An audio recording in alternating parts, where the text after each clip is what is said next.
All right. I think I am live. Oh, wow. I'm like quite a bit late. Good morning, everyone. How's it going? Can you hear me all right? I just don't know. I was playing with my microphone yesterday, so I'm not sure if it's actually picking anything up. So let me know.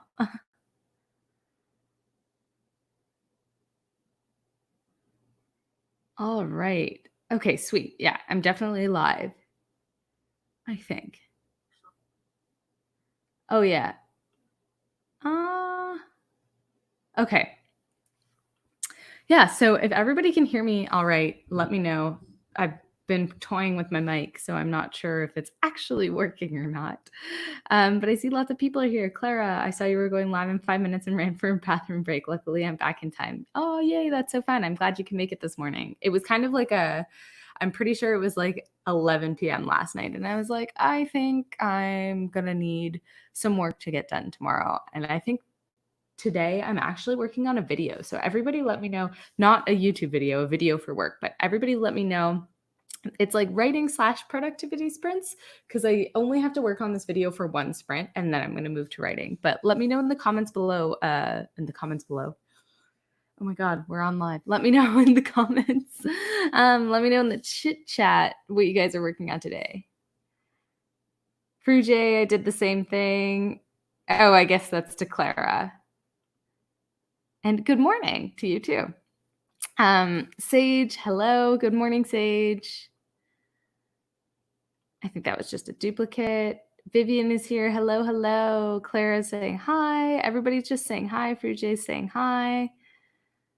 Do any of you use My Right Club for word sprints? I just started using it yesterday and it's been pretty decent. I don't know what that is. I'm going to Google it right now. My Right Club.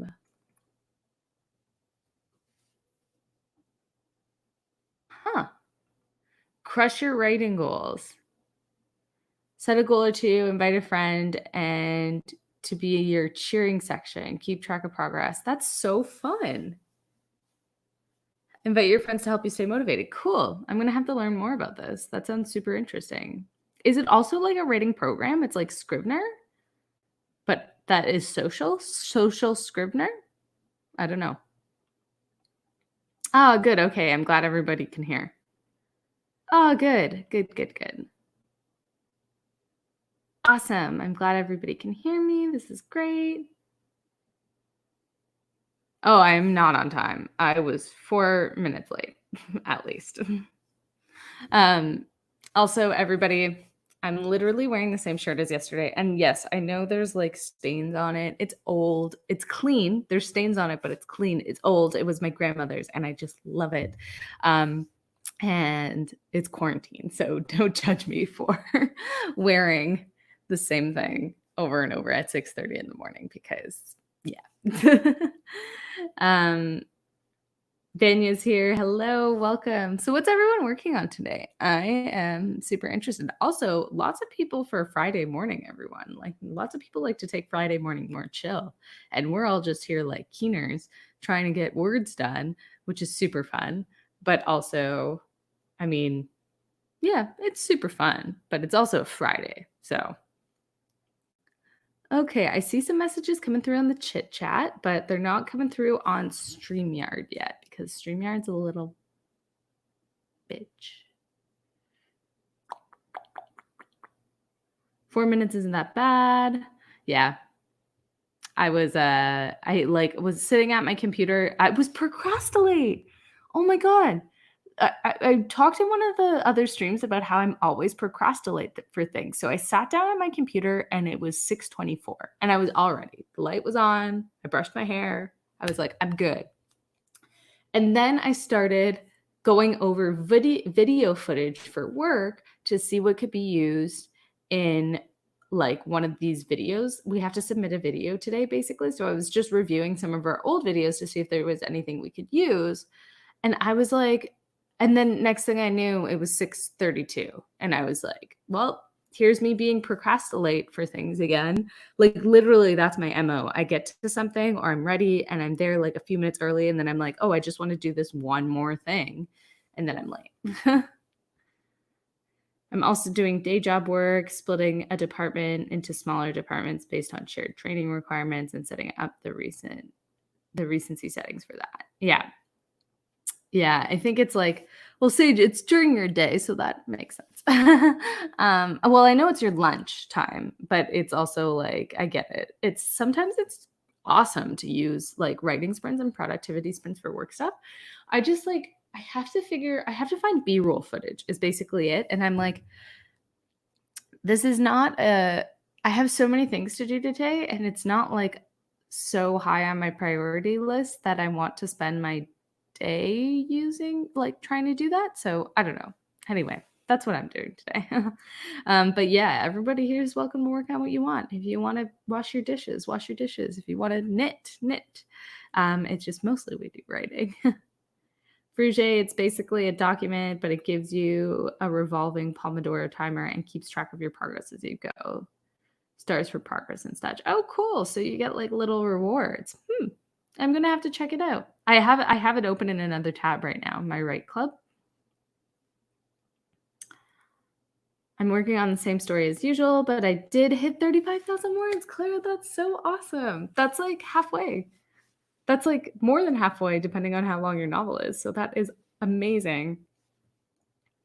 I'm just getting to the most depressing part. I don't know about you, but I love writing depressing parts or like gory parts. I'm not good at writing like super emotional scenes, but like if it's depressing because the action and plot that's happening, then I love it.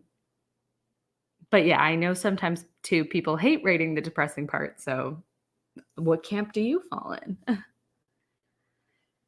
I need my editing in for camp project, but I'm super tired today. Sprints always help. I agree. Sprints always help. I will say when my alarm went off at 6 a.m. this morning, I was like, nope, don't want to do it. And then I was like, we got sprints and I need to get this work stuff done before work starts. So it's what it is. Congrats on 35K, Clara. That's awesome. It definitely is awesome. Well, I wanted to knock off at 4 p.m. today, so I'm working through my lunch. Yes, it is a Friday. You do that. I also want to like finish early today, probably around 4. So if I do this and then do all my normal stuff throughout the day, I'm good. I'm golden. I think I will finish my homework during the sprints. Yes, love that. Homework is, I can't believe there's still homework. I just can't believe there's still homework. I know it's exams right now for like university too, but yeah, I can't believe there's still homework. Also, I reached my Camp Nano goal yesterday. Vivian, that's so exciting. Congratulations. Oh my God, that's awesome. You must be like super stoked. You should do something to celebrate. I don't know what, but you should do something. Eat a whole pint of ice cream. If you're not lactose intolerant. Monday is a public holiday in South Africa, so I have a 3-day weekend and I don't really want to work till 5 today. Totally get it. It is not a long weekend this weekend. I'm so sorry. I said I was really tired. It is not a long day weekend this weekend, but we had a long weekend 2 weekends ago, like Easter, and I loved it. My work does summer Fridays, which I'm super excited about, and so we get Fridays off in the summer. And I just I cannot wait. I cannot wait. Even if it's going to be spent in quarantine. But the only thing I want to do, I just want to go to like a terrace and like sip on a beer on a patio at a restaurant or at like a little like rooftop bar. That's all I want to do. That's like it. I don't want to go to the Bell Center. I don't want, which is where the Montreal Canadiens play, like the hockey team. I don't want to like go to concerts, even though I really miss concerts, but I don't want to do any of that big crowd stuff. All I really want is to sit on a rooftop and drink a beer. And that's what I think of when I think of long weekends. And yeah, but I'm happy that you have a long weekend. And now I'm just thinking about the summer and the rooftop beers and all that stuff. Anyway, what's the public holiday this weekend? Because I don't know. Yes, I love the depressing parts too. Torturing my characters is my favorite part of drafting. Yes, Clara, we get each other. I was planning to film my AuthorTube Newbie Tag 2.0 video this morning, but I could not get out of bed. Maybe if I get work done, I can knock out at 3 and film. Yes, I think that's a great idea. You know what? It's a long weekend. I honestly think if you leave work early on a long weekend, no one's going to fault you. So, yes, congrats to Claire and Vivian. Do the celebrates for sure. That is awesome. I wanted to stuff my face in the freezer ice cream, but because of isolation, I don't get as much exercise. Who does that anyway? And I don't want to be a fatty at the end of the isolation. Yeah. I also am not getting enough exercise and movement. Like I go for walks. Occasionally I go for runs. But like there's some days where I don't know if you're working all day, you just don't get out of the house. And like normally if I were going to work, like I have about an hour, like I walk 5 to 10 minutes to the bus stop on this end and then 15 to 20 minutes from the bus stop to my work on the other end of the bus. And I do that twice a day. So like I get an hour of walking no matter what. Like it's built into my day. And so I'm just, yeah. I will say though, the not eating out thing has been wonderful for my wallet.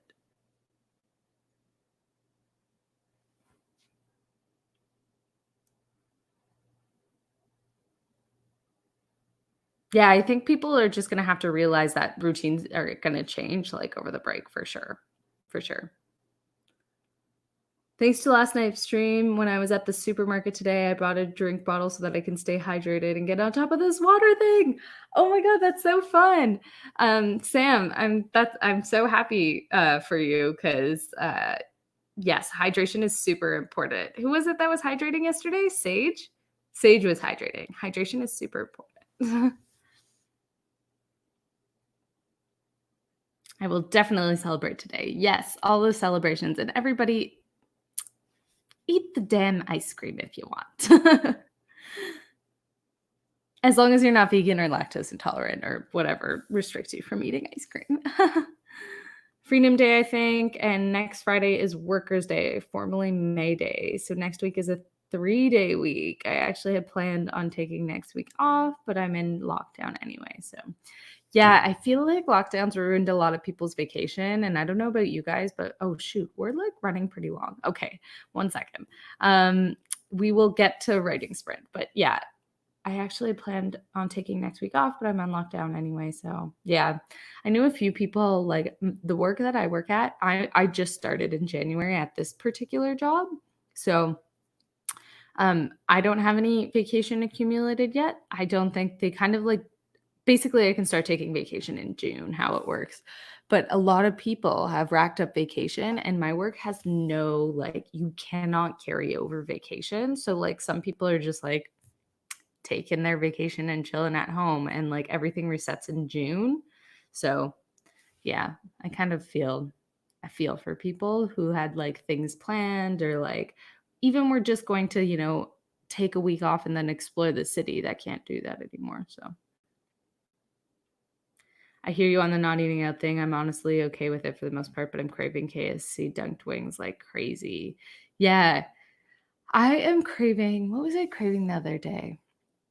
KFC is so good. I never go to KFC. In Quebec, it's PFK, poulet frit something. Kentucky, poulet frit Kentucky, obviously. There was something I was craving the other day and I can't remember what it is. Yeah, but I don't go to KFC that often.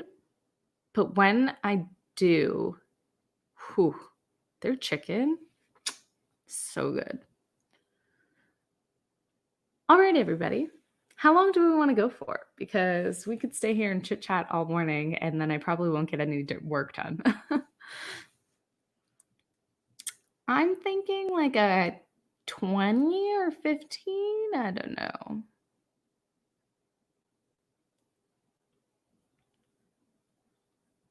I'm just waiting for some of the comments to roll in. I'm thinking something a little bit shorter because I also think that's all I need to get the video footage I need. And I don't really want to spend too much time on work stuff. I don't even usually go to KFC, but I want to now. You don't know what you miss until you don't know you miss something until you can't have it. I know, it's so true. And KFC is like really good. Like it's delicious. Mm. Claire says 11:11 or 22:22. Sage says that she likes 11:11. I don't know, everyone. What do we want to do? It sounds like 11:11 is like pretty popular today.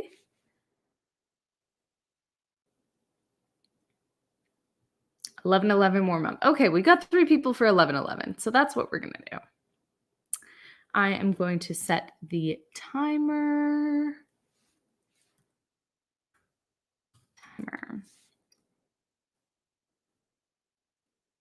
11:11. 11:11, make a wish, everyone. Okay. We're going to split this screen on a Chrome tab. Timer. Share. Can everybody see that? Okay, sweet. I kind of like this one better for the sprint. All right, we are going to get going on this sprint because we need to get some work done. All right, pens at the ready, everyone. We are going to get ready. We are going to get ready. We are going to get going in 3, 2, 1. Happy writing. The timer has started.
All right, everybody, that is time.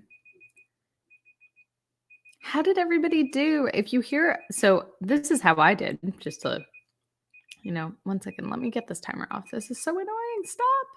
There we go. All righty.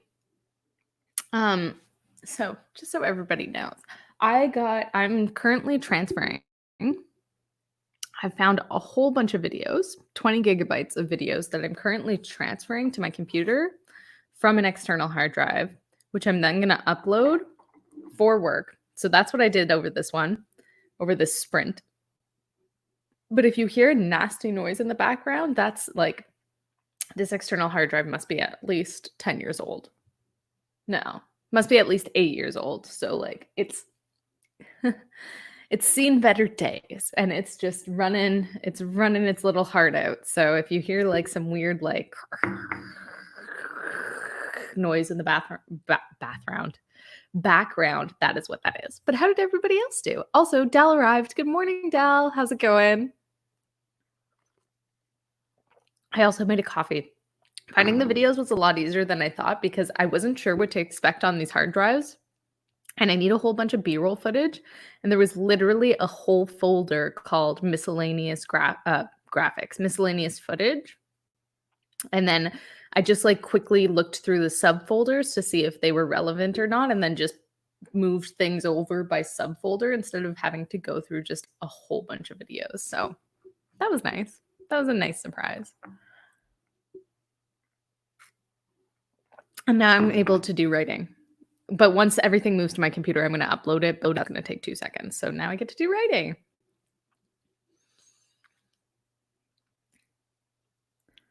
Dal is trying to relax and fall asleep. No editing this early, but my brain is like, you should rewrite this chapter. Oh, no, if you need to relax, definitely relax for sure. Sage had a bathroom break, poured another soda, answered emails, and started issuing certificates that my HOD requested. I don't know what HOD stands for. I might just be blanking on it. But that sounds productive. Vanya edited 1,200 words. Damn, that's a lot. Everybody's saying hi. Claire only got 103 because I got distracted by YouTube. Oopsies. You know what? I totally get that. And it's really hard to participate on writing sprints on YouTube and not get distracted by YouTube because YouTube sends you notifications and they're like, you should watch this video. You'd really like it. And you're like, you know what, YouTube, you're right. I should watch this video. I literally watched a video yesterday about landlords scamming people. And then this guy like pretended to be landlord scamming students. So this guy pretended to be a student so he could like falsely get scammed and then like expose this like landlord scam thing. And I was like, I don't even know how I ended up here.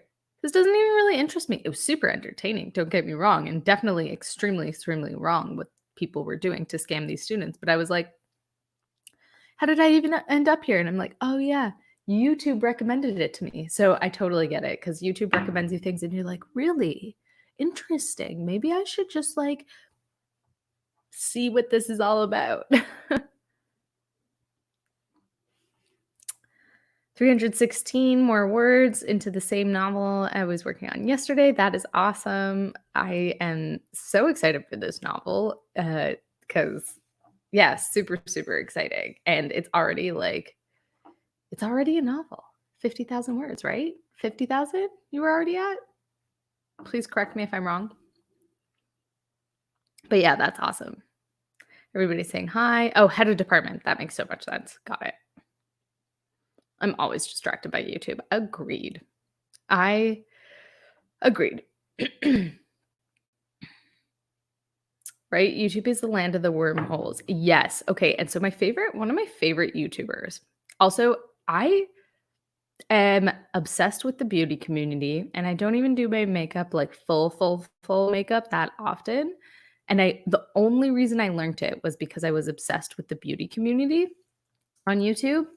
Obsessed is a strong word. My roommate watched it, and then I started watching it for all the, like, drama and also the cool art they do, like, it's beautiful. And then I don't know, I just liked watching the train wreck from afar, if that makes sense. So, but beyond that, also, I'm obsessed with Jeffree Star. I love Jeffree Star.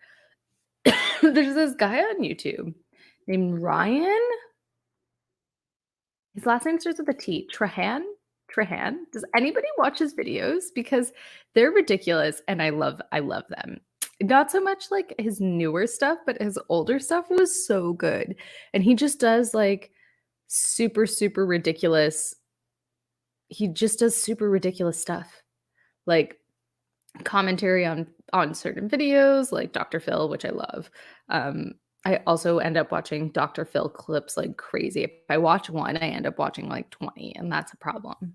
Anyway, I'm now on YouTube and I'm on Ryan's channel, so I'm just like not trying to spiral. But yeah, who are your favorite? I mean, like other than the author tube, like what kind of YouTube videos do you guys like to watch?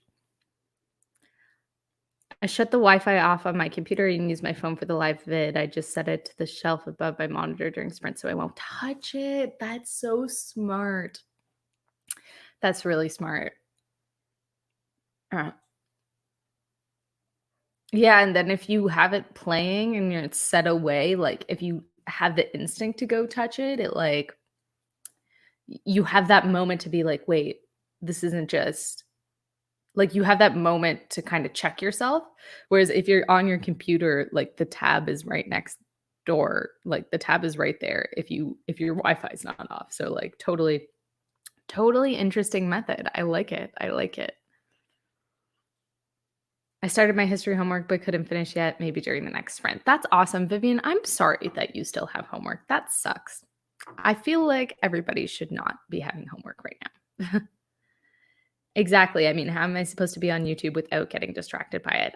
I totally agree. Fruget has like a really good solution though. I think I might try that the next time I'm participating in a sprint. Dal was making a countdown timer last night. The video is scheduled for Sunday and I haven't been able to sleep since. Oh, I'm sorry. I that happens to me too where I'm working on something late at night and just I'm not able to go to sleep after that. Oh, just hit 52,740 words. I still haven't hit the main climax yet, so I'll probably end up deleting a bunch.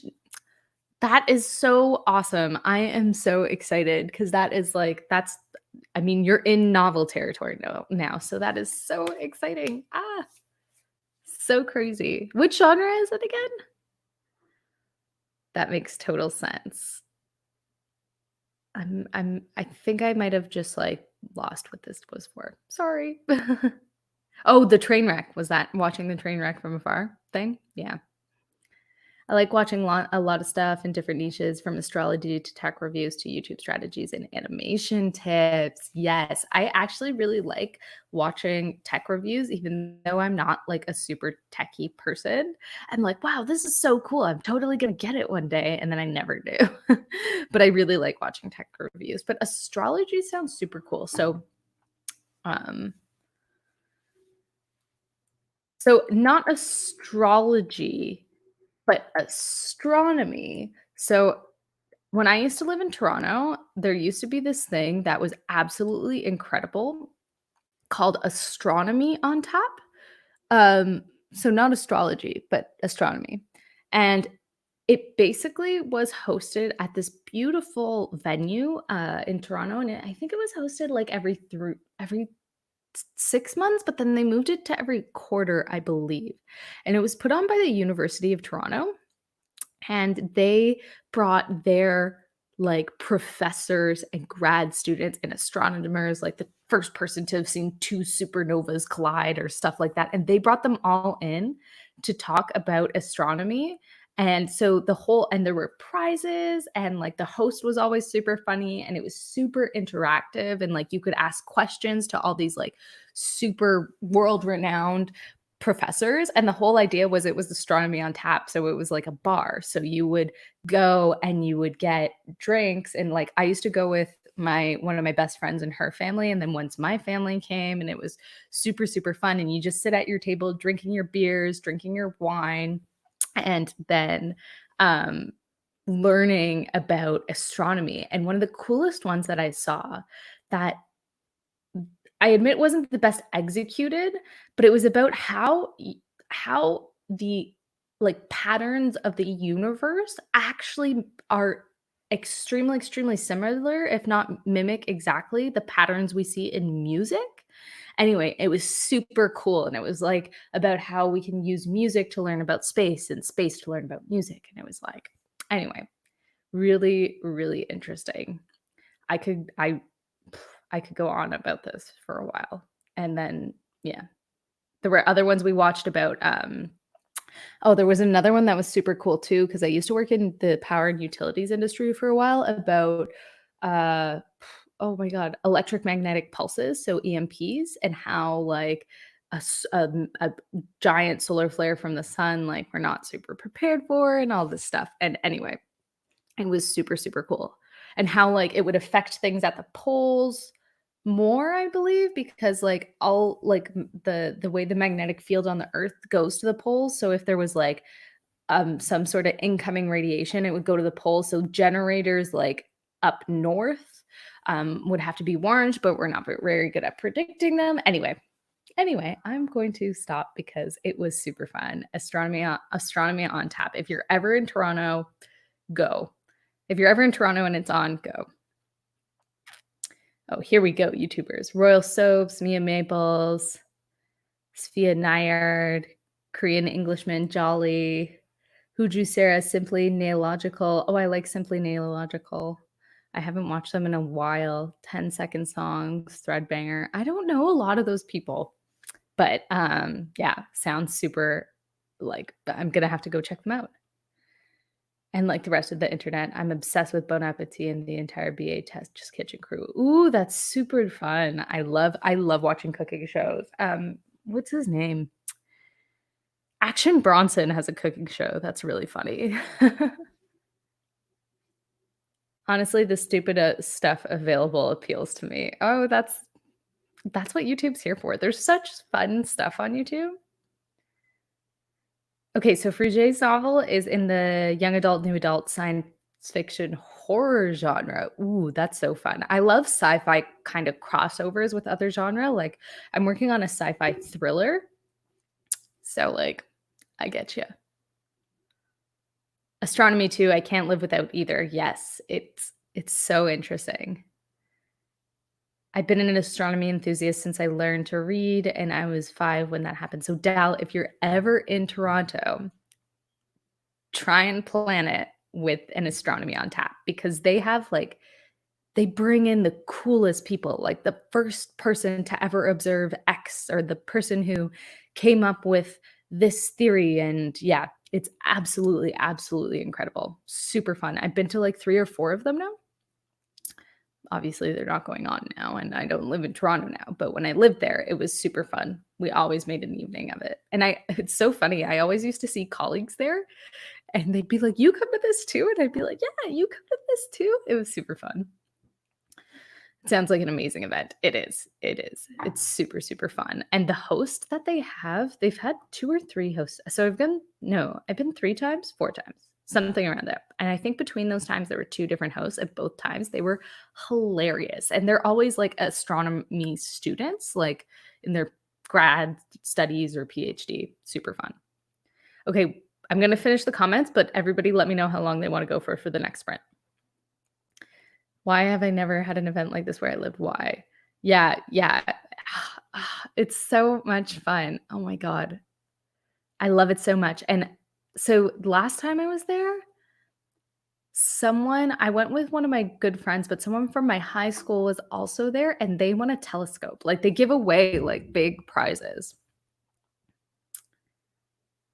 Apparently it's a worldwide thing. I looked it up. Worldwide event. And the UFT one. I guess so other schools do it too, but UFT participates in Toronto, and the ones they put on are so good. Like, So, so, so good. Here, I'm gonna send you guys the website. So if you're in Toronto, look it up. But also look it up because maybe it's in a city near you. Um, who knows? Maybe there's, like, somewhere that's, like, closer, like, an hour away or something. Yeah, it's super fun. Astronomy on Tap sounds amazing. Yes, everybody look it up because apparently it's not just in Toronto, but the only one I know about is Toronto. But it's super, super fun, and now I just really wanna go. Oh, and binging with Babish and Sorted Food. Oh gosh, these are all the YouTube channels that I'm now going to go down a rabbit hole on. Yes, I agree with I'm assuming that's like YouTube having absolutely everything. Don't stop. Fuck, that's delicious is great. Yes, it is. It is awesome.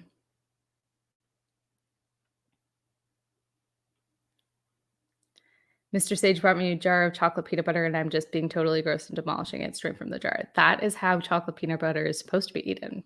100%. Sci-fi horror is my jam. Okay, I love this crowd. Sweet. I actually so I'm not really I will admit, I'm not big into the horror genre. Like, I will read horror, and there's some horrors out there that I super, super thoroughly enjoy. But sci-fi horror, for some reason, like, I adore sci-fi horror. I adore sci-fi anything, like, I love sci-fi elements, so as soon as you say that sci-fi is included in something, I'm like, I'm in. And I guess horror, it's not that I don't enjoy horror, because every horror book I've ever read, I actually think every horror book I've ever read, I've really liked.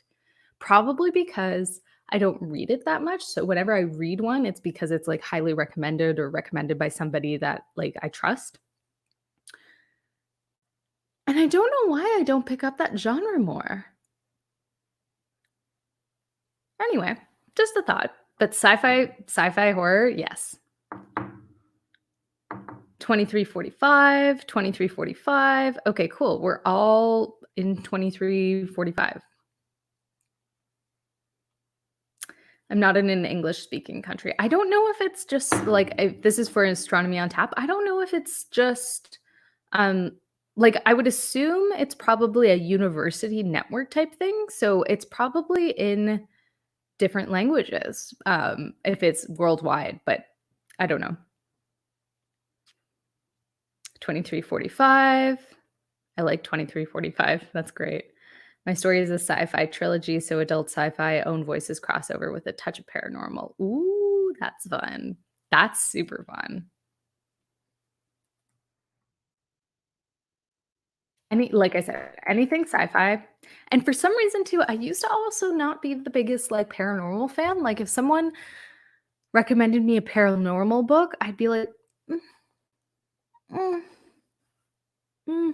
But again, every single paranormal book I've read, I've really enjoyed. So like I don't know what it is. Maybe it's just like I'm so rigid in my like I really like to read fantasy. So mm, maybe one of my goals next like in the next coming little bit will be to like break out of reading fantasy because I will instinctively pick up a fantasy for myself. But if somebody else picks up fantasy or sci-fi, but if somebody else picks up something, then I'm more inclined to read it, if that makes sense. The amount of actual horror is minimal, but it's the majority is character work and conflict leading to the big event. Ooh, that's exciting. Sounds interesting. Yes, the sci-fi trilogy for sure. When I say paranormal, I'm not meaning vampires, I mean astral projections and clairvoyance and such. That's what I was kinda getting at. Sci-fi has, like, paranormal elements, integrated, I normally think, like, yeah, astral projection, that makes sense. I was thinking more like ghosts. But yeah, uh, totally, totally get it. Um, I know also this is, like, something that I'm always scared to admit to people, but, where paranormal ends and urban fantasy begins is very blurry to me sometimes because I feel like paranormal just kind of like paranormal is is a subgenre of fantasy in my head, I mean, because like, I think anything I guess in my head, anything fantastical and unexplainable by, like, sci-fi, like, you try to kinda explain it with science, would fall into fantasy, and then paranormal is kinda like a little thing there. But I don't know, I always, like I'm like, "Oh, is this urban fantasy or is this paranormal?" I don't know. I also am a high fantasy kinda gal, so yeah. Anyway, super, super interesting. I love, like, astral projection, clairvoyance and, like, being able to, um, like, predict the future or read minds or, like, um, being, like, a telepathic, all of that stuff, like, is super cool. Like, X-Men? I love X-Men. Okay, I've got 23:45 on the clock. I think we get started because I am going to chit chat. One second. Going to catch up with these comments real quick. Agreed. It's a blurred line. Those genres blend in a lot. Yes, yes. I think that's a very blurry distinction to begin with. Okay, it's not just me. Because sometimes people are like, "Oh, this is this is a paranormal or this is an urban fantasy." And I'm like, "Okay." But I know sometimes people call them both too, which totally makes sense to me. And honestly, and if it has fantastical stuff in it, I'm kind of into it. So Dresden is a perfect paranormal urban fantasy. I'm going to have to check that out. There's a mind reader too. Love me some mind readers. Lol, you're getting all my tropes. Sweet. They're my fave. I've been absolutely devouring the Rivers of London series by Ben Aronovich. It's the perfect blend of contemporary fantasy, police procedural, and British humor. I love British humor. Straight up, British TV shows are super funny. It's great. Okay, 23:45 on the clock. We're going to get started. Pens at the ready, everyone. And we are going to get started in 3, 2, 1. Happy writing. And here we go.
All right, everybody, that is time.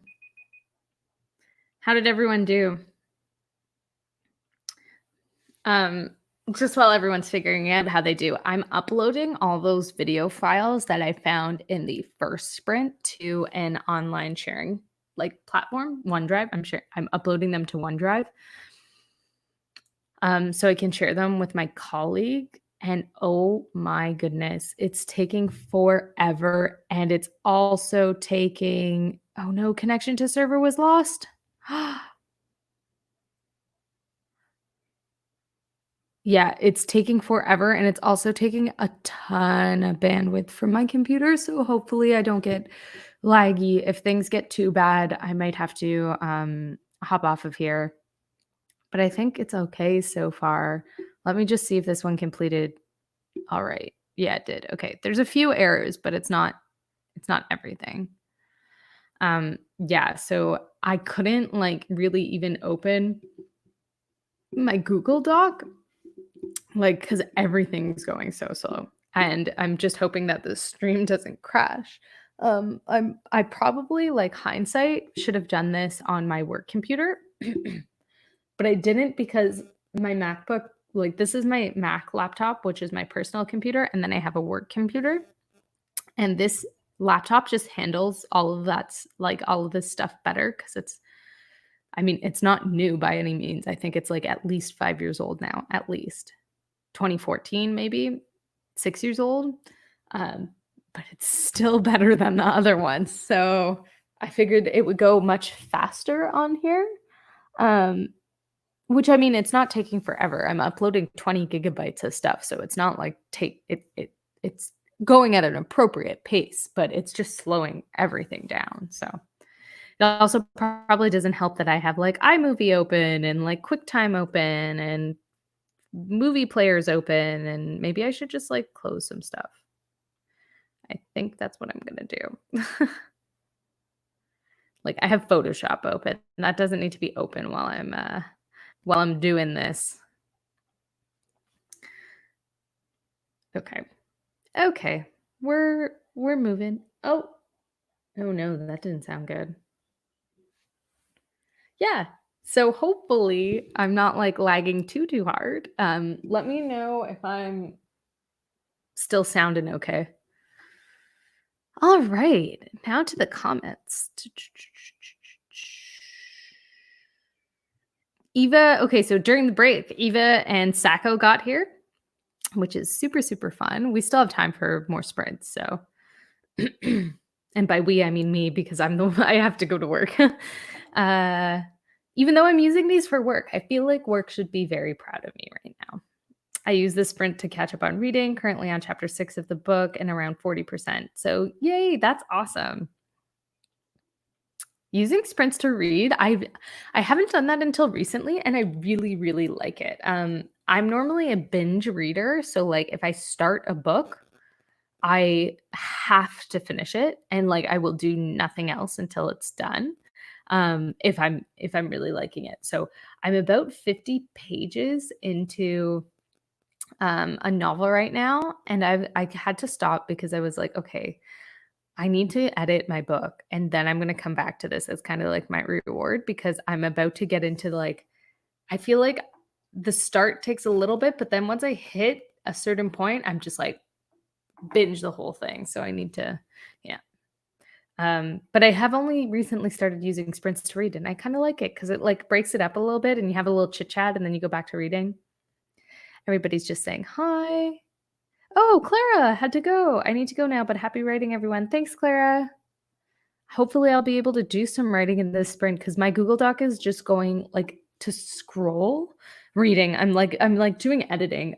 So it just like it's taking so long to load because I'm uploading this stuff in the background. And like I just saw StreamYard lag, which StreamYard doesn't lag, YouTube lags.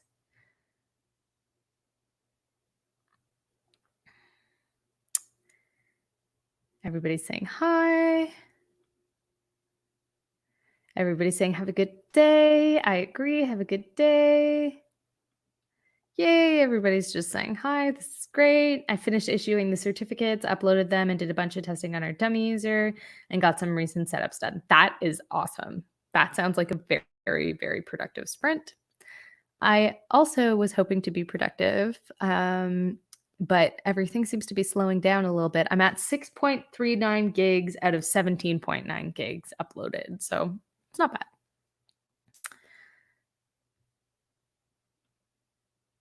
Everyone's just chit-chatting. I'm working on some blogging to start out my writing weekend. I have a couple of topics from viewers' perspective of YouTube and videos.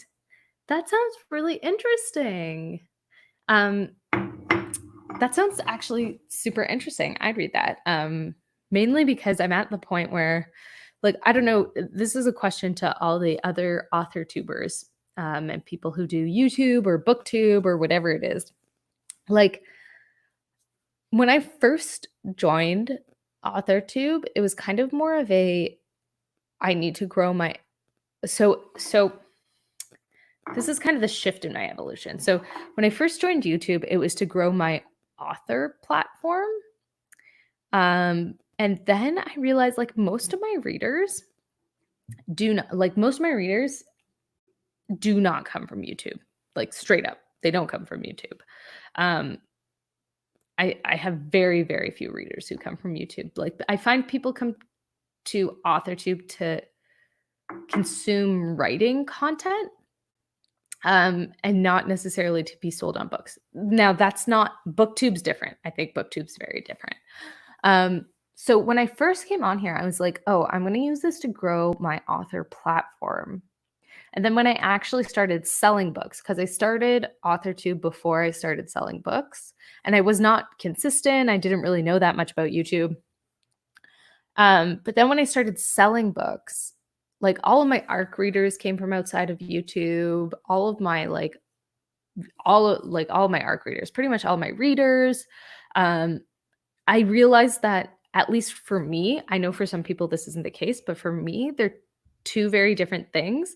So it's almost like now I'm not really using YouTube to grow my author platform anymore. Like I just want to, kind of have fun on YouTube and grow on YouTube. So it's kind of like a YouTube growth thing, which is now separate from my author thing. It just so happens that I talk about writing on YouTube because that's the thing that I do the most, if that makes sense. But I didn't used to think like that. I used to think that for me, and everybody has a different experience, but I used to think that for me, this was going to be about growing my author platform.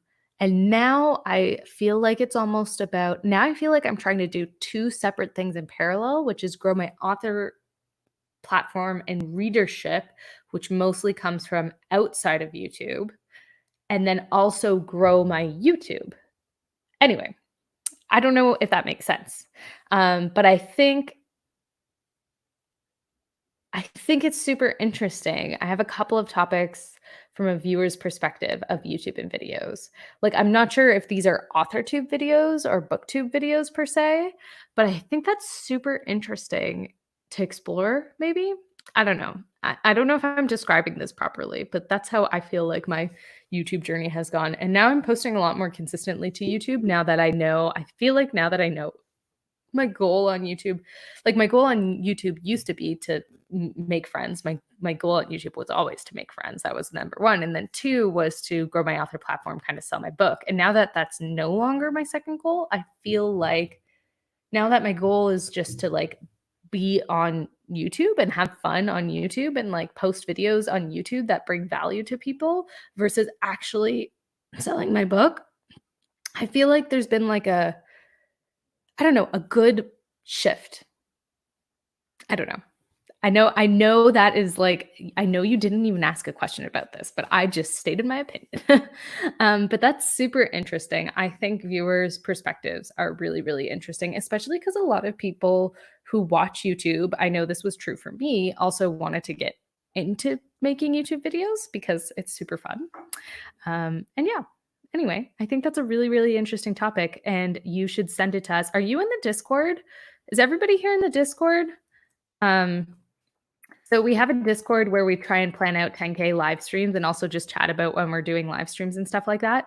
So, Eva, when this article is live, please post it there. Oh my God, I'm lagging so much because I tried to open another tab. See, I don't know if you guys are getting this lag, but I'm getting this lag.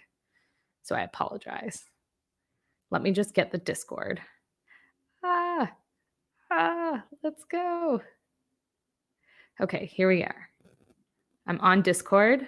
If I'm lagging like mad, I'm so sorry, people. I'm so sorry. Okay, I'm going to post the Discord link in the chat for anybody who's not on there.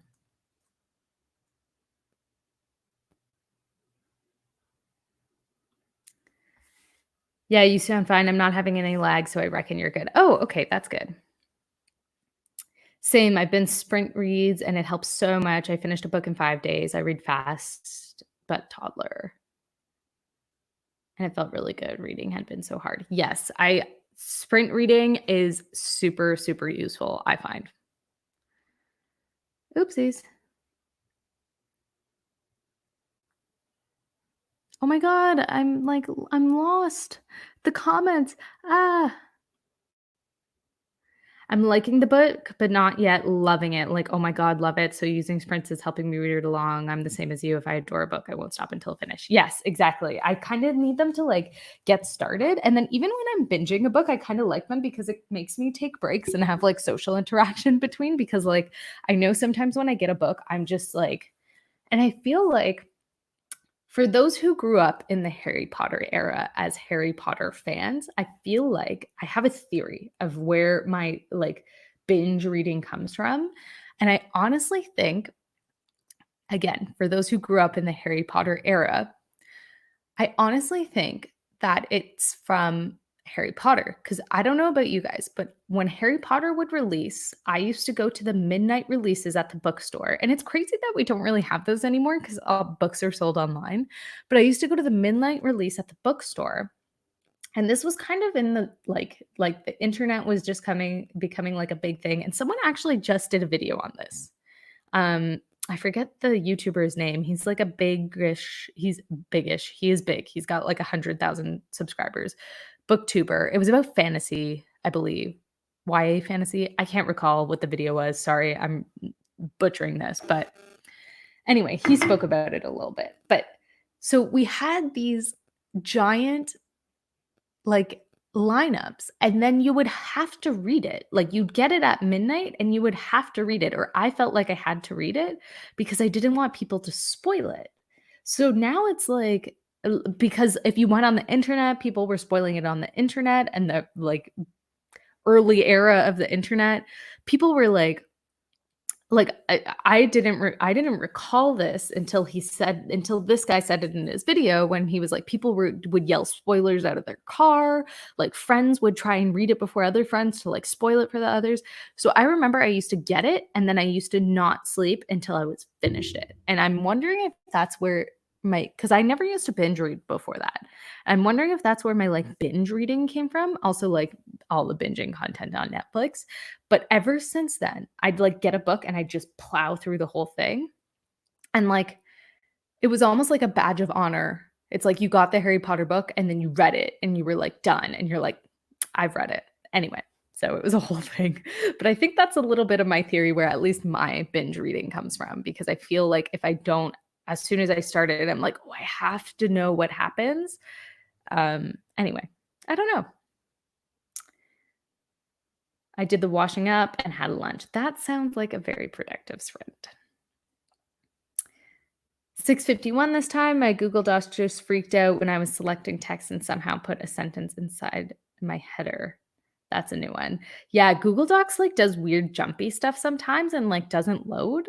That's never happened to me where a sentence goes in the header, but yeah, Google Docs can do some weird stuff sometimes. Eva, I agree with everything you're saying, though I'm not published or an author tuber. I imagine this is true of many authors. Oh, I think this is the author tube, my little author tube rant.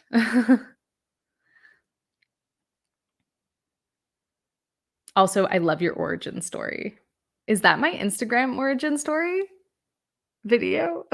If it is, that's hilarious. I made that video a really long time ago, so yeah. I actually still have, if it is that video, I don't know, or did I say origin story in my YouTube branches now? I don't know. I don't remember. But if anyone's watched my Instagram origin story video, I don't want to spoil it. I actually don't want to spoil it because it's actually kind of a funny story, and I think I do a pretty good. I mean, I was newish to YouTube back then, and so you can tell I'm like a little awkward with the camera and stuff like that. But I think it's a pretty funny. I actually think it's a pretty funny story. Anyway, so it's how I got introduced to like the internet influencer realm. Not that I'm an influencer, but I have a larger following on Instagram. If anybody goes to my Instagram, just an FYI, I have a larger following on Instagram, but most of those folks are from when I was doing a different niche. So I used to do cosplay, but then something happened and then I shifted away from cosplay essentially. So that's why I've got a really big, like a larger following on Instagram. And yeah, a lot of the folks on Instagram, for example, don't like I generally trend down on followers on Instagram because one, I don't post often anymore. And two, because yeah, it was people were there for my cosplay and then I switched over to writing. But a lot of people stayed, which was really nice. Anyway, so if it's that video, that's a funny video. That story is also really funny. And it all started at brunch one day. Yeah, they're two separate audiences. I agree. But I didn't get that when I first started out. I don't think because a lot of people were like, grow your author platform, get a YouTube. And then it took me actually releasing my book to be like, oh, these are different audiences. And like, I'm happy that I've kind of got that because my books on Amazon, their suggested books are very well suited for the genre that my book is. So yeah. That makes sense. I didn't join AuthorTube for the longest time because I felt like it had to be a big thing and super serious, but now I know I can just have fun with it. Yeah, that's essentially like what I'm doing now. I thought it was going to be like this. I don't know. I don't know what I thought it was going to be. I thought it was going to be like something that expanded my author platform. And like then it really didn't. And I was like, oh, okay, I can just like do what I want. If that makes sense. Yeah, but I really, really love YouTube now. Now I have different YouTube goals and they're totally separate from my writing goals, if that makes sense. One topic, for example, is a list of 11 things every author tuber could adjust to improve viewer enjoyment. That's so good. Oh, Eva, I can't wait for this article. Also because I'm an author tuber and I think that's a really interesting topic. Oh shit, I'm super excited. One of the things that I have personally done because everybody said to do it is I didn't invest in a camera. So actually, long story. I know we want to do another sprint. So everybody put in the comments how long you want to do a sprint for, but I could chat about this all day. Maybe we should have an AuthorTube chat day where we just like chit chat about AuthorTube. Let me know if you want to do that. Let me know, one, how long you want to go for in the sprint, and then two, if we want to have an AuthorTube chit chat day. But one of the things I invested in, I still film on my phone. So I had two cameras, and one was an old Canon, but it had an autofocus, but it didn't follow you if you moved when you were doing video, the focus. And so that was really hard when you're filming yourself. So I sold that camera, and then I got a little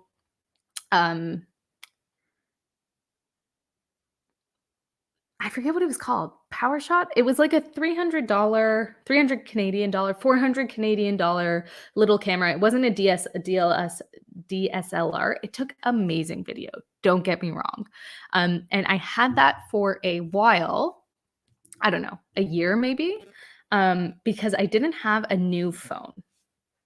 I I had an old phone, the camera quality wasn't good. So I used that and it was absolutely wonderful. But then I upgraded my phone and I realized the video on my phone was like really good and I didn't need to have my phone and my camera. So I sold that camera, and the Canon camera I had from a long, long time ago. It was a used like camera.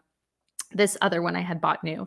So I sold it for nearly, it was in very good condition. So I sold it for like, I don't know, $300 or something. So like I barely lost any money on it, which was really, really wonderful. And the person who bought it was super excited about it because they had been researching that specific camera.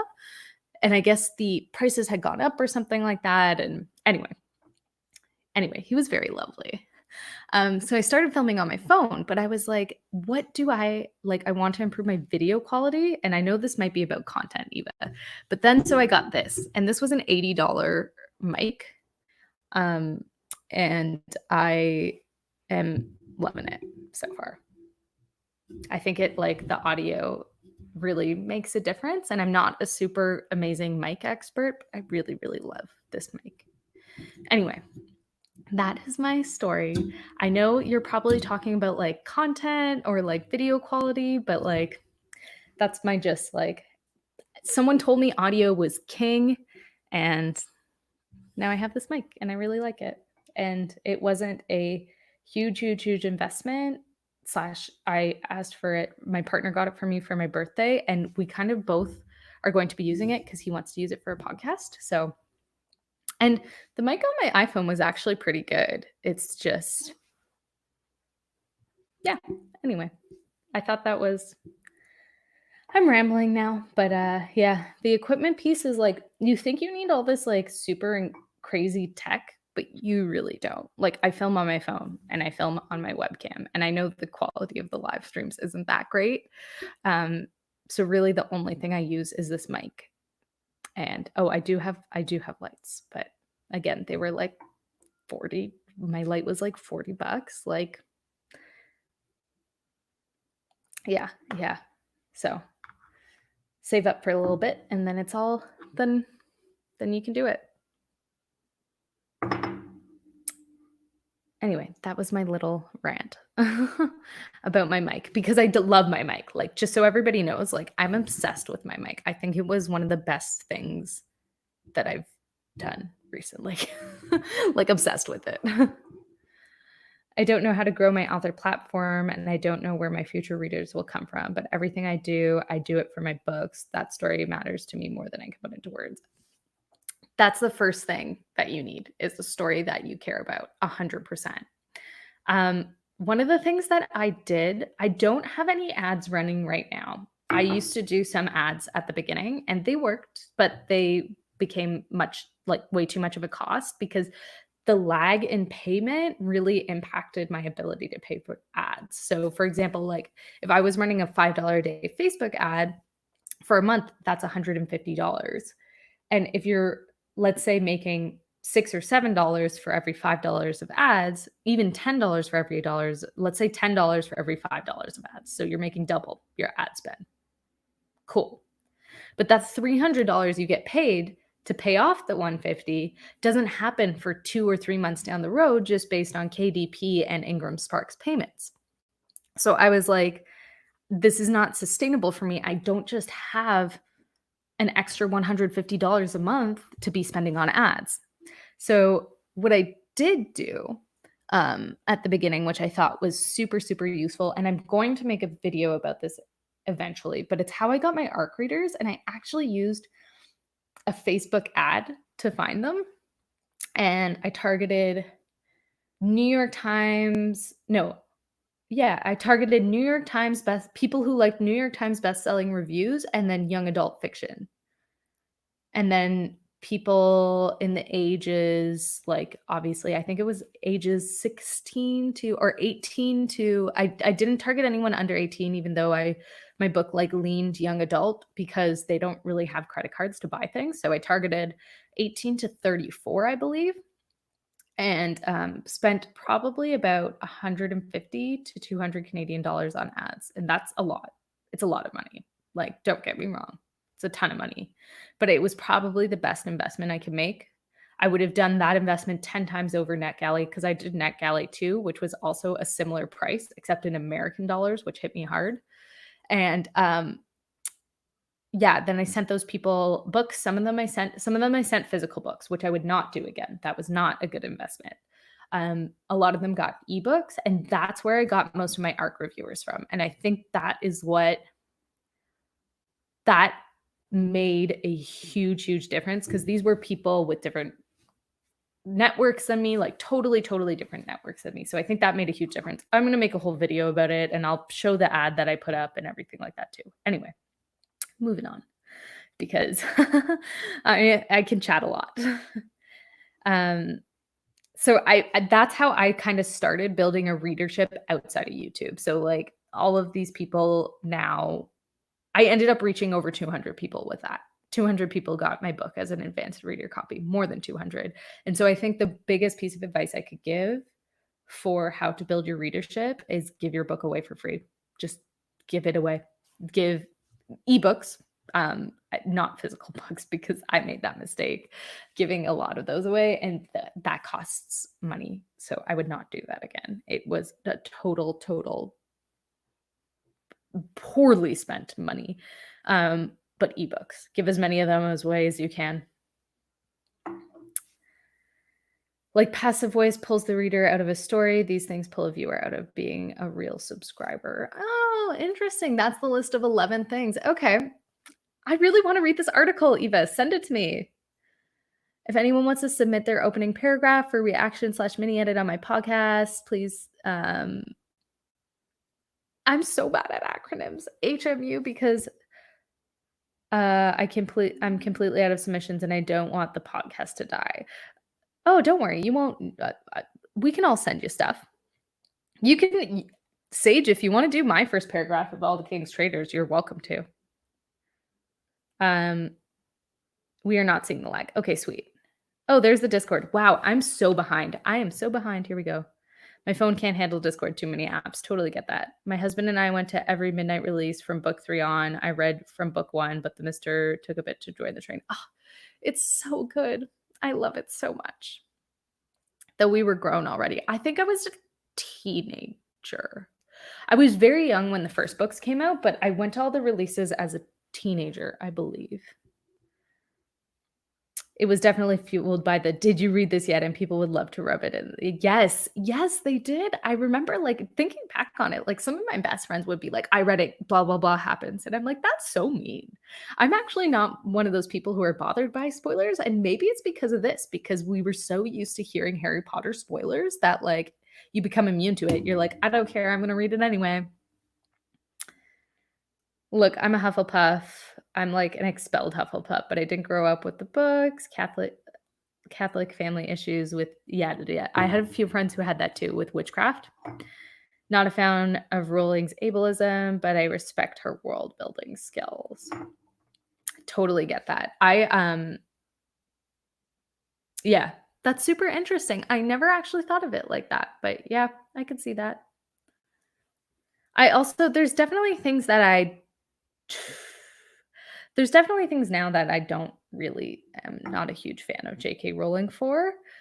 Specifically, like how she, like, okay, I don't know how to say this without sounding like a dick, so I'm just gonna say it, and hopefully I don't sound like a dick. But I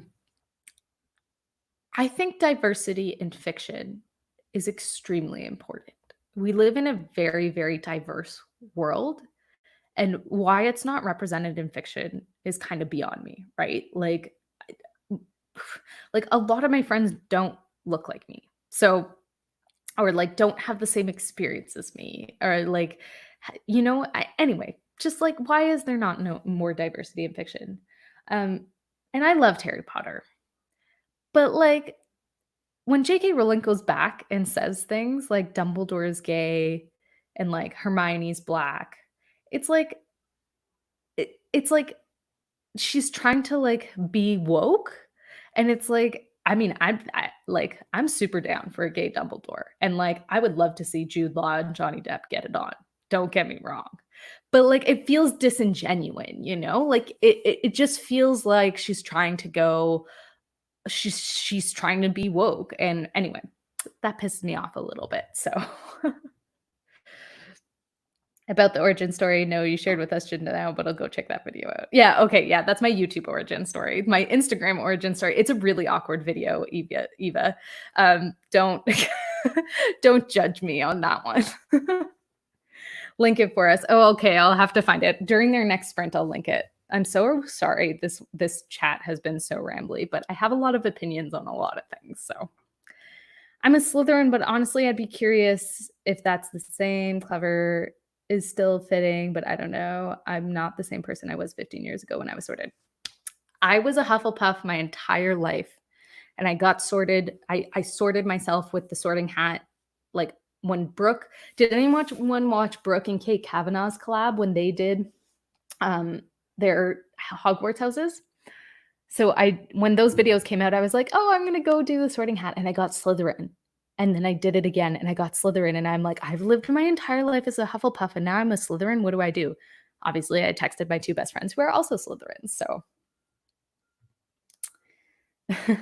so Slytherins unite. Love it. I don't know. I'm going to stop with the hand symbols.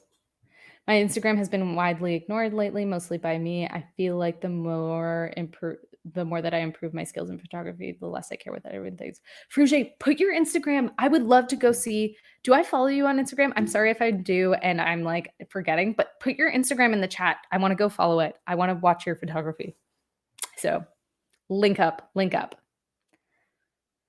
And the less I post. Yeah, I agree. I don't post much. I used to post a lot when I was doing cosplay stuff. And now I'm like, because that's a very visual thing. And now I'm like, I'm writing. I don't really know what to post.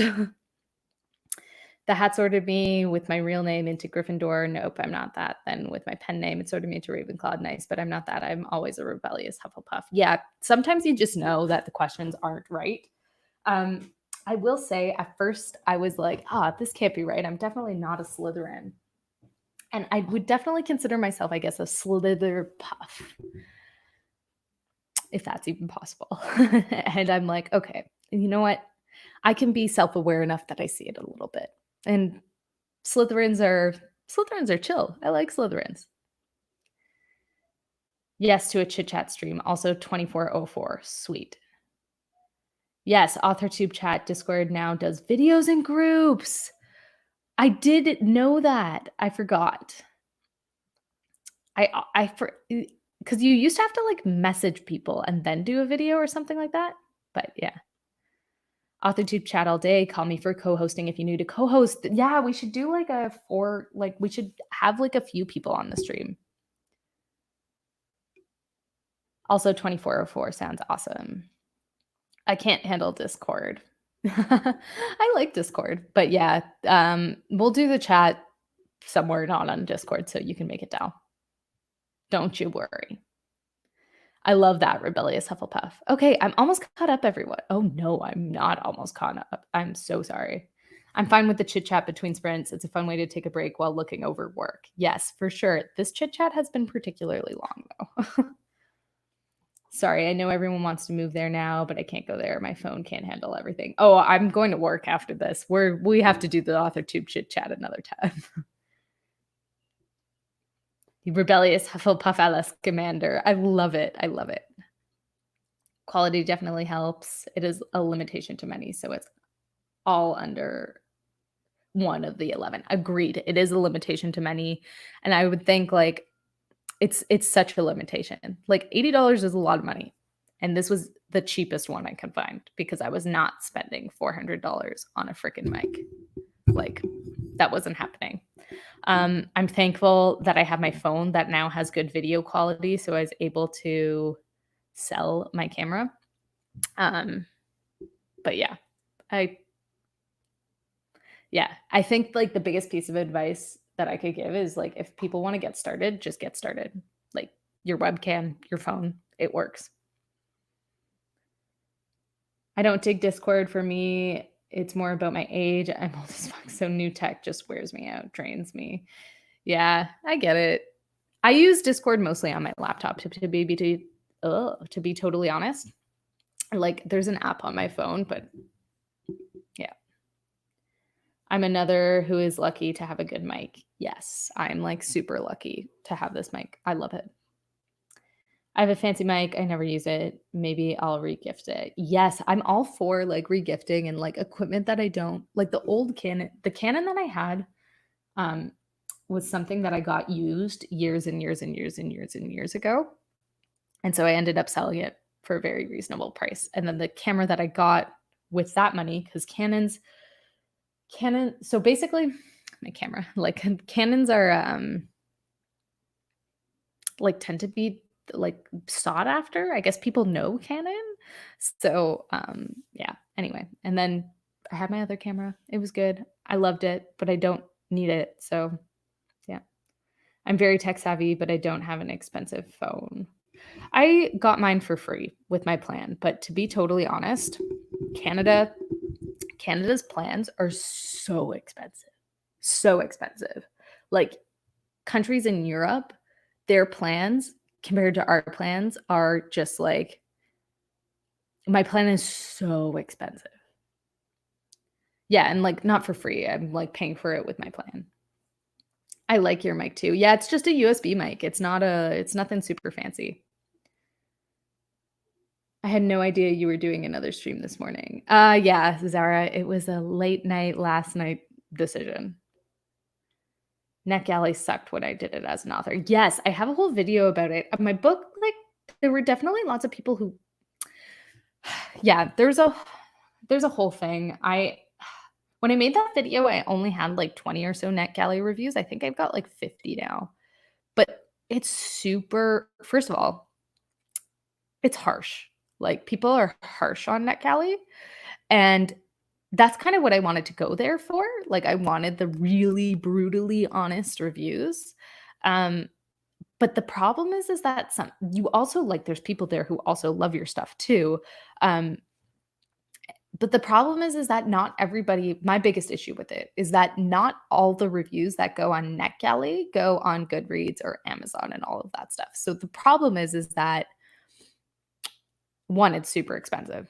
And two, the reviews don't like transfer over. So you might have a whole bunch of 1-star reviews that go over and a whole bunch of 2-stars reviews that go over, but the 5-star people don't move it over. Anyway, it was a whole thing. But yeah. And it was so expensive. Like I don't think I'd do it again. Yes, great video idea. Love it. Okay. You know what I think we do? Okay, and you know what? I'm almost caught up. We won't let it die. Hit me up. Okay, got it. Are you all in the Author Tubers group on Facebook? Yes, I am. Love that group. Thank you so much. I will definitely do that. Oh my God, I forget what I said. Sage, I can send you my opening paragraph of all the King's Traders. Yes, yeah, go for it. Sage, I can send you my opening paragraph, but I haven't published this book yet. Is that all right? I am, but hardly on Facebook. It just sucks the life out of me. Yes, Facebook has turned into not the funnest of places. There's a contest going on right now within the AuthorTube community for short stories. Maybe you can do a collab with reading them.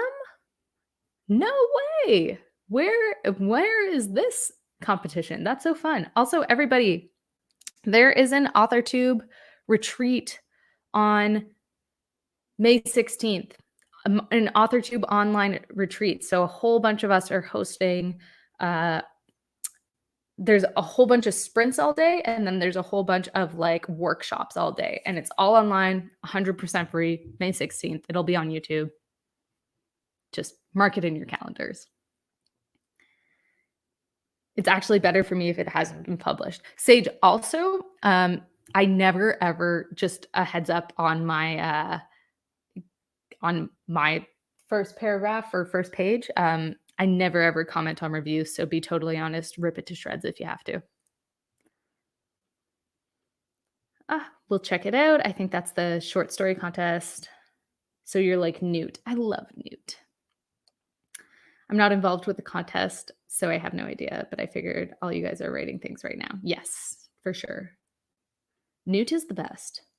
I don't respect J.K. Rowling given a lot of stuff she did. Also, she's a bit of a TERF. I don't know what that is. Again, acronyms, guys. I'm so bad at acronyms, which isn't cool. I think it's because the major players and publishers are still mostly white middle class people, so diversity is not a high priority for them. True.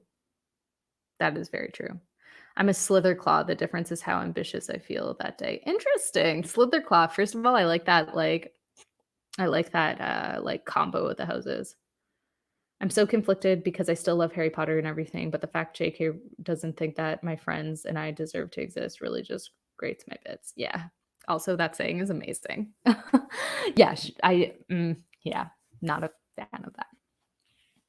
I'm writing a dual POV sci-fi own voices. See if I'm writing own voices, one of the two characters was partially blind. No shame. That is awesome. I think that story is going to be absolutely wonderful. Hi, Sharon. We're just having a bit of a chit chat and going definitely way over on the chit chat part. We're going to do a 15-minute sprint because that's kind of all I've got left. So I'm going to catch up on the comments and then we're going to do a 15-minute sprint. And I'm sorry I'm being a little bit of a just like being like, we're doing 15 minutes. But yeah, that's all I got left.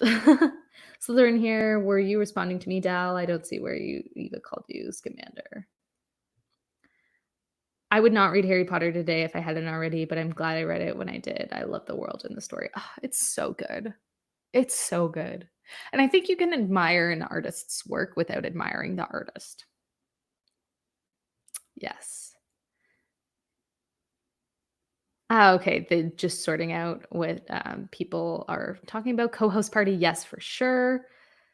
I did the sorting quiz a few months ago. First, I was shocked when I got Slytherin, then I realized I think I'm missing part of this. But yes, I was at first shocked. I was like, Slytherin? And then I was like, I guess I see it a little bit. Yeah, I think I'm 50-50. Slytherin, Hufflepuff.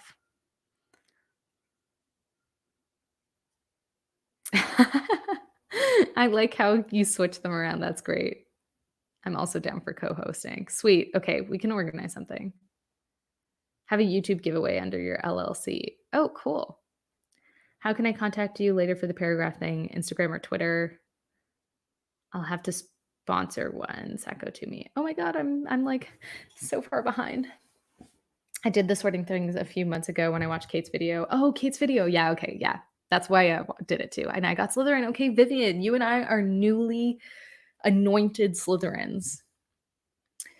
The stupid thing was I got a review hating on everything paranormal romance, even though my book was clearly labeled paranormal romance. Zara, this is for NetGalley. I agree. People were upset about so there were some reviews that I could totally get. And I'm like, yes, I get that. But my book is an epic fantasy. Like it's a high fantasy adventure. So it's not like, and it is fast paced. Like it's kind of more geared towards young adults, even though like it could easily cross over into the adult category because it doesn't follow the same kind of general themes as young adult, if that makes sense. And it would be compared to books that were more like fantasy romance. And that's not what it was. So there is romance in it, don't get me wrong, but it's not a fantasy romance. Like it's not like The Cruel Prince. So yeah, I get that. Like the misgenrering thing, but I think it's because on NetGalley people just kind of read everything, and then you definitely get people who read who read it because it's on NetGalley versus because they want that genre. So I totally get it. Kedshaw, maybe. I don't know what we're referring to here. They're the ones who with a video for the oh, this is for the short story. Okay, they're the ones with the video for the contest. I'll find a link. Yeah, link it up. You might have to put the link in the comments versus the chat. I know where my audience is. They're simply not on Insta and TikTok. Yeah, I'm not even going to try with TikTok. Okay, sweet. If someone wants to post the link to the contest in the actual comments, because I feel like you can't post links in the chat. Trans exclusionary radical feminist. Yes. Okay. Oh my god, I'm caught up. The last 2 episodes of the podcast are up on my channel, and all the info is in the description. Okay, for the podcast. Celine, hello. We are all getting ready for the next 15-minute sprint. I'm super excited. I'm having some trouble with inclusion in my story and would love to ask someone questions next time. I'll leave it for now due to time, but would love to have a discourse on the subject of inclusion. Maybe we could do a chit chat on that too. AuthorTube and inclusion and stuff like that, because I also think just in general the AuthorTube community is narrow, if that makes sense. Like it's like narrow and like I think people don't misquote me on this. I think people in the AuthorTube community are very inclusive. I think there's an open mind, like an open mind to like meeting new friends and making new community members and all of this stuff. But I will say, like, I think that's the sentiment, but I also think it's not representative in our actual community, because I think a lot of AuthorTubers are the same age as me and like look like me. And I just think we need to share more. We need to share more and invite more people into our community. And I think we're really good at that. Don't get me wrong. I think we're really good at that. I just think for some reason, and I don't know what that reason is, maybe it's just me. Maybe I'm just like seeking out and kind of relate to people who kind of have a closer experience to me. And so I'm not seeing other people in like not an extreme amount. And I'm not seeing the broad range of diversity in our community, but I do think most author tubers are my age and they look like me. And I feel like maybe this is a lesson for myself that I just need to branch out a little bit, because I feel like everybody's super inclusive, and maybe there's something that we can do to make sure that more voices are heard within our AuthorTube community. So I think it's really interesting from an AuthorTube context, but I also think it's really interesting from a writing context. I struggled with it too. There is a trans character in my story whom I love dearly. And I reached out to a lot of people to make sure that I wasn't messing up I wasn't going too deep into the trans experience, because I don't want to represent something that I'm not like super, super knowledgeable about. And like, I also wanted to make sure that it was referenced okay, because my book is queer norm. So anyway, so I didn't also like, because it's queer norm and like being trans and being gay and all of these different things in my book is totally normal in this world, or not normal, but it's totally, yeah, normal, like accepted is what I mean. Like it's not, nobody flinches is what I mean. I had to make sure I was doing that right. So I consulted a lot of people. And I think consulting a lot of people is the best thing you can do, because that's just how you're going to make sure that it comes across as one, as a true experience would, and two, as like not like you're trying to get too deeply involved or too deeply involved and kind of commenting on someone's experience that you might not fully understand. Anyway, that's my ramble. I'm sure, please don't misquote me on anything like that. But yeah. So that's what I did. I talked to a lot of people is what I did. Okay, deadline is July 1st. Yes, Dal's videos are great. Narrow, good word choice. Thank you. Thank you. I was like, I don't know how to go about this. Thanks, Dal, I will. And some of that inclusive sentiment doesn't carry over outside of branding and marketing in my own experiences. Interesting. That is really interesting. So you're saying like the inclusive sentiment is a branding and marketing tactic, which is not chill, but like, is that what I'm like getting from that? Because that's what I understand, is that like the inclusive sentiment is a branding marketing tactic, yet it's not translated over in real life. I don't know. Yes, Dal, and I love that. And I'm so happy that there are voices in this community. And I think maybe this is like a maybe this is a bit of a self-reflection that I need to branch out more. I need to go and listen to those others' voices because like Dal, you've got a totally different experience than me. And I love hearing your opinion about certain things because of that. Yes, I agree with your word narrow. AuthorTube is largely young professional aged white women. Yeah, you basically just described me. But yeah, I get it. I totally get it. That is true. The other tube I also don't see that much diversity on camera. Yeah, yeah. I'm very, very different from you, blind, biracial, asexual, pagan, and adopted, and I'm here and hi, I exist. And Dal, we just, I mean, we, yeah, I'm very happy that you're here. But I do think in general, people like me, I don't know. Anyway, I'm just going to ramble on and on. But yes, Dal, we are so glad to have you. And I think it's so interesting, like I said, to hear your perspective on different things, especially as somebody who is who is blind and who has that experience, because I have no idea. I know very little sign language. I know how to spell my name, and it's an American sign language. And I tried for a while to learn because I wanted to be able to communicate in that way. And you know what? I think I might try and pick it back up at some point in my life. Um, but yeah, like you have experiences that I will never have. And I think we need to hear those voices and hear your voice. And anyway, super happy you have your AuthorTube channel. So I think we definitely should have this AuthorTube chat. I'm really excited for it. We can figure out how we're going to do it. I can have 6 people on my StreamYard. So I think we can let's try and max it out, everyone. My look is a reason I think I'd probably do well on AuthorTube, and a reason I have no desire for visual presence. My look is a reason I think I'd probably do well on AuthorTube, and I realize I probably have no desire for visual presence. That's interesting. Yeah, so you're like, oh, I fall in. Like, are you saying like you kind of fall into this like category that like we generally see on AuthorTube?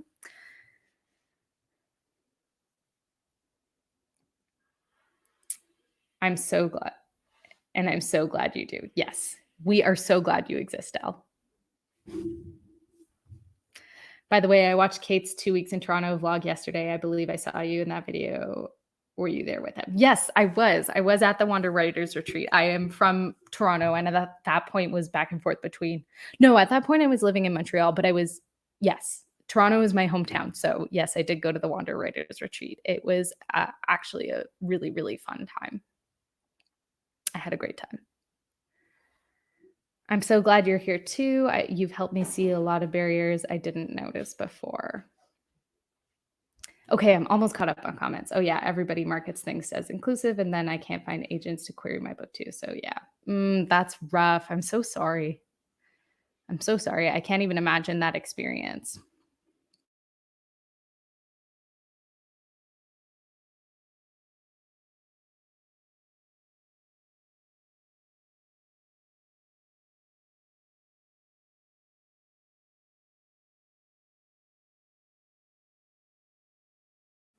All right, everybody, because I'm seeing the time, it's 8:41 and I have to start work at 9. So we're gonna do this 15-minute sprint, and then I will come back on, finish the last 5 comments that I see, and then we will sign off for the day. And I'm so sorry, but I'm definitely gonna be sprinting on the weekend, and I'm going to be going to Kate and Brooke's sprint tonight. So okay, I've got 15 minutes on the clock, and pens at the ready, everyone. We are going to start in 3, 2, 1. All right, let's start this timer. Shoot, I'm not even on the timer page. Okay, I am going to jump back to the comments. Timer has started. All right, talk to you in like 15.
All right, everybody, that is time.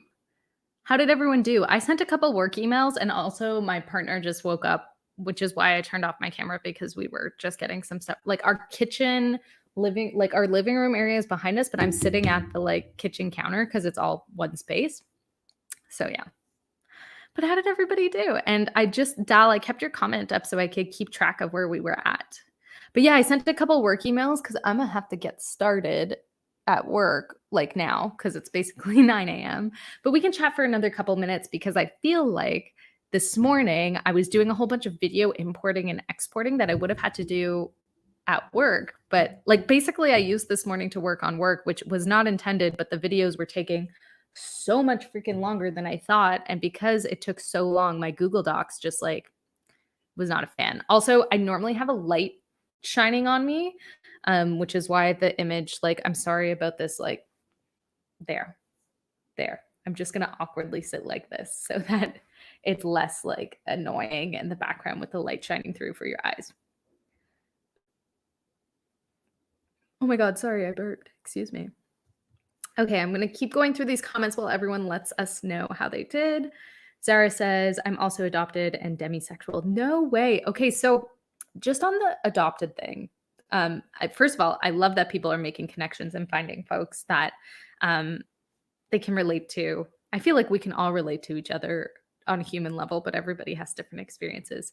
Um, so, so in my novel, there are two adoptive brothers. So it's kind of like a post apocalyptic situation. And this one child, his parents are taken away to work in the central area.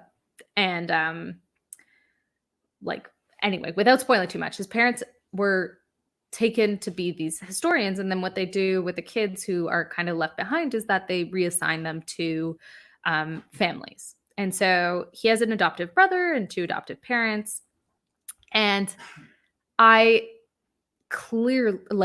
not clearly, obviously you guys don't know, but I am not adopted, and I don't know much about that experience, and I was very much ignorant of all the tropes that kind of happen in that particular area.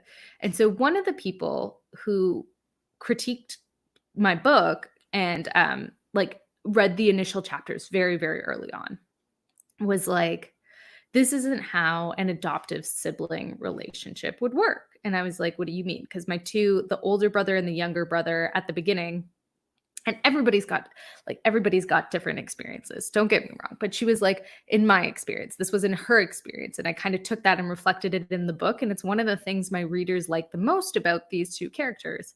So I'm super happy that I spoke with her about it. But at the beginning, which is a lot different now, it used to be where the younger brother, who is the adoptive brother, adopted into that family, does something, and the older brother then is really upset with him for the rest of the book.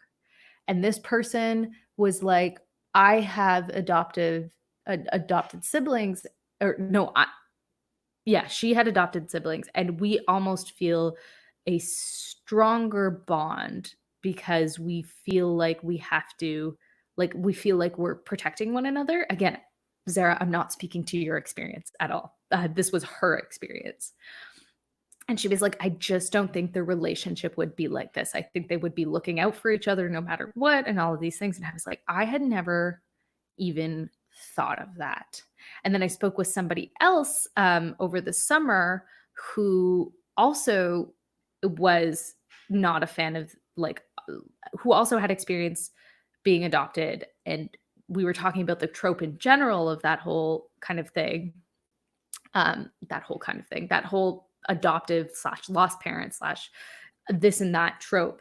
And it was just so insightful. And anyway, I really don't think these two brothers, people in general, love the relationship with them. And everybody is like, I really love how strongly Ion feels towards Kuba, and how Kuba relies on Ion, and how there's a big age difference between them two. And I just like, that's why it's so important to talk to people who are outside of your realm of of like that's not my reality. It's outside of my realm of reality. And anyway, those two things, those two conversations and those two people's feedbacks and those two people's critiques literally changed the entire feel of my book. And those two brothers I are like now my favorite thing, and I love them so much.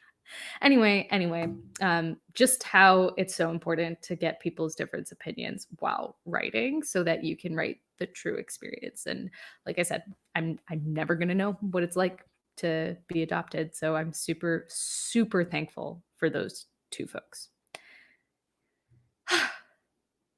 I'm rambling.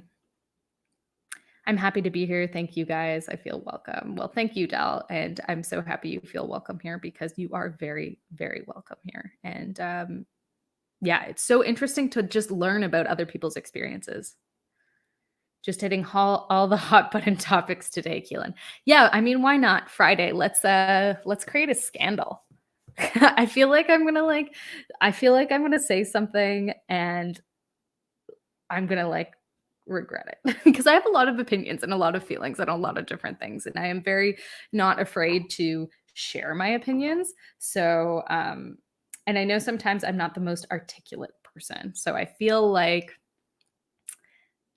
yeah, if anybody gets if anybody gets insulted at all by what I say, just tell me. I'm not going to take great offense to it, and I'll be like, "Oh, what did I say that like you felt was not okay?" And then I'll be like, "Oh yeah, like oh yeah, maybe I was being a little harsh there or too opinionated, or maybe that's not my real opinion and I just said it wrong." So, anyway, Zara, we need to be friends. Yes. I mean, can we just all be friends?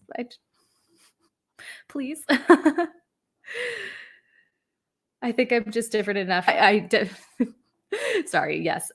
Sacco, your live stream the other day was super cool. I was like so into it and all the like witchy author tube vibes. Really, really into it.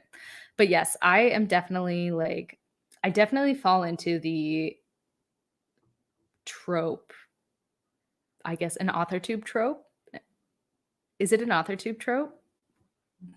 White women writing YA. Anyway, I definitely fall into that category. I'm sorry. Yes, I'm a cis white hetero woman, stay-at-home mom, stay-at-home wife before the child. I'm unpublished. I don't think I bring anything new for the effort for me. I mean, I think everybody has an opinion to share and everybody's experiences are different. So Eva, if you want to start an AuthorTube channel, like please do. I think like I definitely am not saying there's like I think everybody's got an opinion.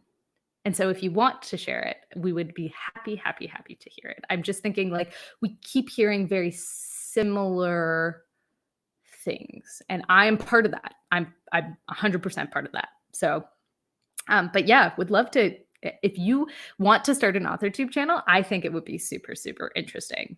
And the perspective of the stay-at-home mom, like that's not the experience I live. So that's something I'd be super interested to hear about. I think this was to the friends thing. I agree. We're similar in ways I relate to. You're different enough that I don't feel like I'm watching the same perspective. Yeah. Yeah. There's a lot of similar perspectives on here. And I think I'm one of them. I'm not like disillusioned to that. But I guess I think I'm different. Like I think, like I said, I think everybody's different and everybody has different experiences. I just definitely think that there's some voices that are underrepresented. Same for you. We can relate in many ways, but I feel different in many ways too. It's a breath of fresh air where I find author tubers that fit me in this way. Yes, it's always a breath of fresh air when you see like somebody doing things a little bit new and a little bit different. And like, I'm super, super into it. Everybody's just showing all the love. Shit, my comments skipped. Love it. I found you recently, Psycho to me, and you absolutely stand out. Yeah, the witchy author tube vibes I was super into. And like, also, you're just a wonderful person. Everybody here seems to be a very wonderful person. I love the emojis. Yes, I agree. Sacco to me is my newfound witchy author tube sister. Yeah. See? Witchy author tube. I love it. I am definitely not a witch. I used to, my mom used to claim that she was like witch, but that was just like a for fun type thing. And now that I've grown older and realized there's this whole like, and I don't know what it is. Like, don't misquote me on this, but like, is it like kind of a religion? Like, I don't really know. So I'm like all new to this kind of like witchy realm, but I love it and I love learning about it. So yeah. Anyway. Um, but yeah, it's super, super interesting and I love it. I continued reading and got breakfast. Oh, okay. So we're good. Okay. I'm caught up on comments. This is great. I'm working on my 10K day video, which is supposed to go up today. Yes, Sacco. Yes, we love the vlogs. Oh, I'm so excited.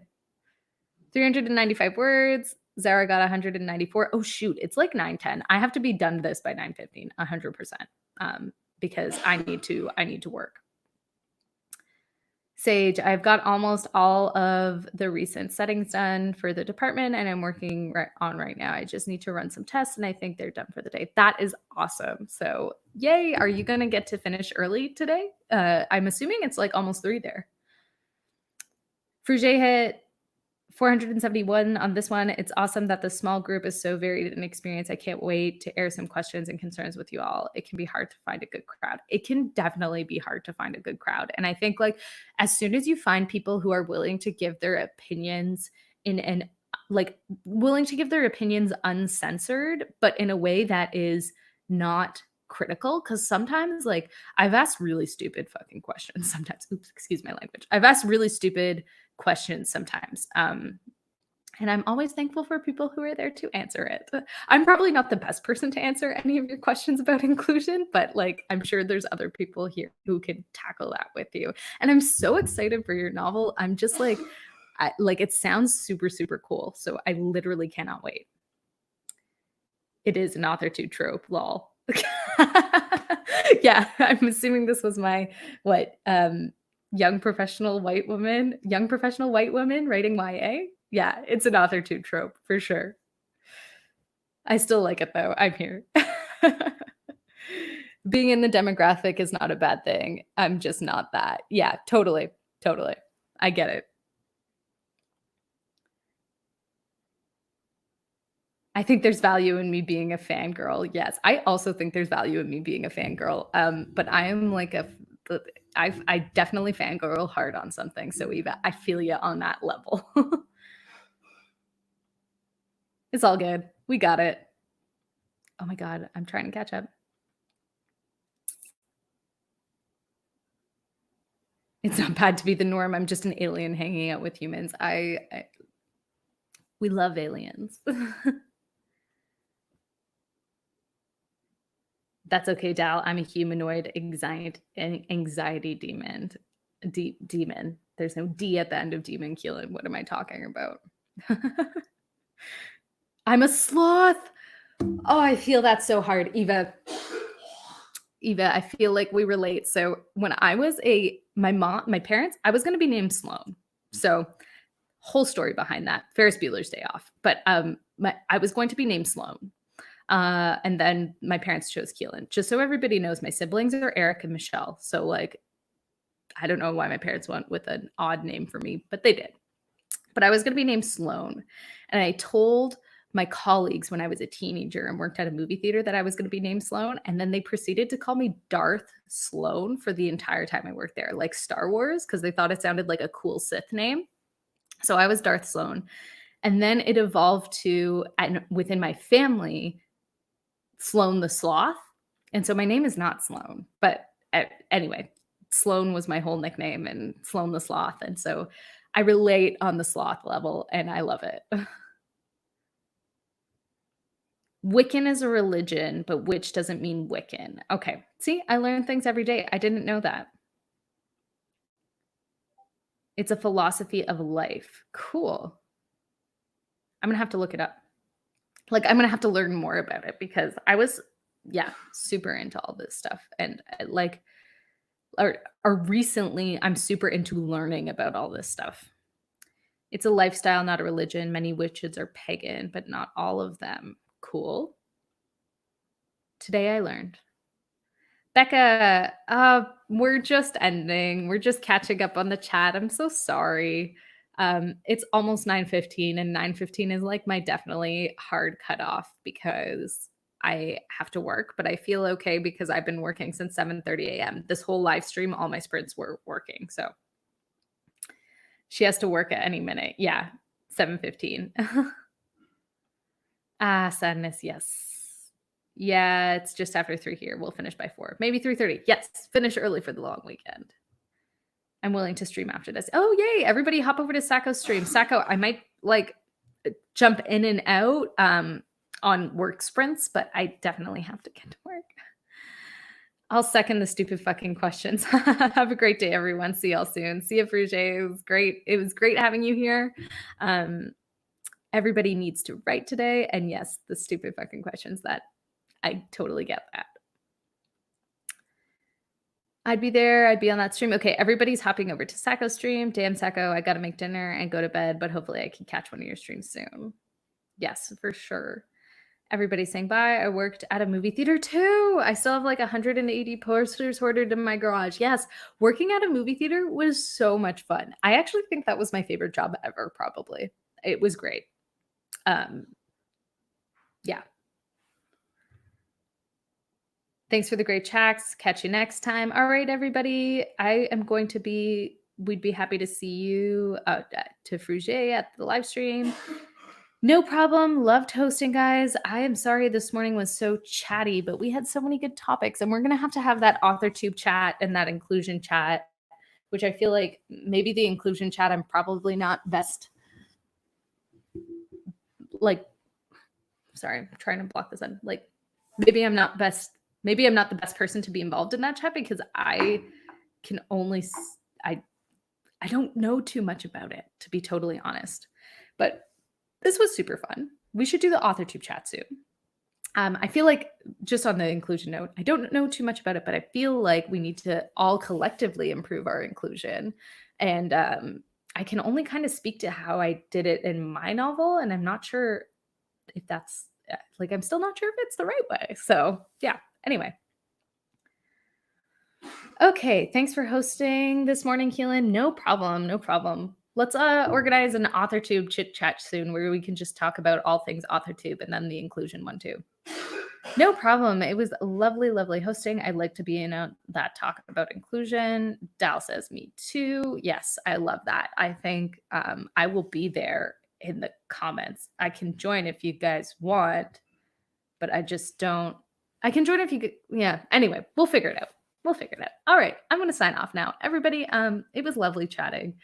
Leave a like. And Fruge, if you're still here, leave the link to your Instagram in the comments. And anybody, all the links we talked about a whole bunch of links today.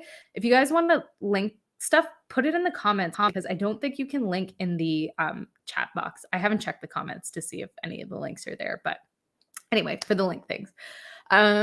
This was so much fun. Had a great time. Even though I didn't write, I worked on work stuff, which my boss will be super happy about because it's like free labor. So yeah.